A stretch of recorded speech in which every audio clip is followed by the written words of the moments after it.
Ну, я думаю, што гэта варта таго, бо мы гаворым тут пра жыццё, пра здароўе, пра свабоду людзей. Я думаю, што першыя крокі яны самыя складаныя, яны могуць быць часта падавацца самымі, так умоўна кажучы, дарагімі, але тым не менш вельмі важна падтрымліваць гэтую дынаміку, каб працягваўся працэс вызвалення. І так тыя санкцыі нават супраць Белаві, пра якія сёння стала вядома, што яны будуць зняты, яны ўсё ж такі ў інтарэсах людзей, бо гэта тое, што моцна абмяжоўвала мабільнасць. Пры гэтым, канешне, адзначаем, што гэтыя санкцыі таксама не цалкам змогуць вырашыць праблему авіязлучэння з Беларусі, бо ўсё ж такі гэта не азначае адмены санкцый еўрапейскіх. Так што тут так, гэта выглядае так досыць сур'ёзна, але разам з тым гэта яшчэ не канчатковае вырашэнне пытання Белавіі. Як, на ваш погляд, адбіраліся тыя, каго мусяць выпусціць? Мы ўжо дакладна ведаем пра вызваленне Міколы Статкевіча, пра вызваленне Уладзіміра Мацкевіча. Ёсць такая імавернасць, што вызвалены таксама кіраўнік прафсаюзаў беларускіх, так?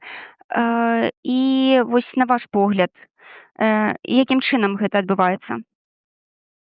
Ну, гэта, конечно, размова Вашынгтона і Мінска, і, ў прынцыпе, трэба разумець, што канчатковае рашэнне прымаецца самім Лукашэнкам. Гэты працэс, які такі вельмі адчувальны, канешне, ёсць шмат заклікаў да вызвалення розных людзей і ў асабістым плане, і тое, каб вызвалялі ўсіх адразу. Таму, так, гэта такая даволі складаная размова, я так думаю, паміж Вашынгтонам і Мінскам, але туды вельмі складана ў гэтым удзельнічаць, проста немагчыма на сённяшні дзень. Гэта тыя пытанні, якія вырашаюцца паміж Вашынгтонам і Мінскам, але ўсё ж такі канчатковае рашэнне яно за Лукашэнкам.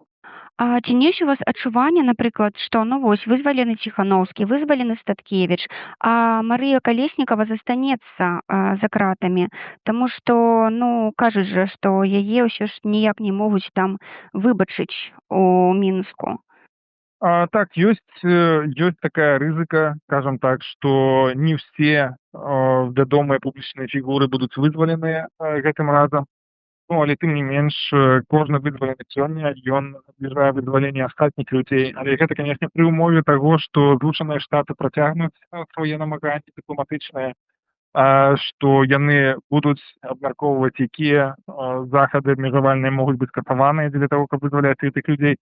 Але таксама тут вельмі важна падкрэсліць, што трэба еўрапейскім краінам таксама далучацца да гэтага працэсу, бо ў іх ўсё ж такі вельмі значныя карты на руках, якімі можна карыстацца дзеля таго, каб вырашаць гэту самую сур'ёзную, самую балючую праблему для беларусаў.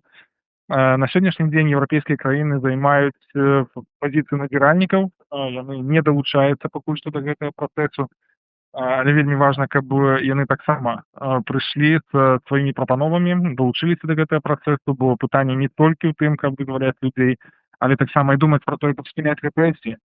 Бо без гэтага нельга будзе казаць пра тое, што мы вырашылі гэтыя самыя вострыя, самыя балючыя праблемы для Беларусі.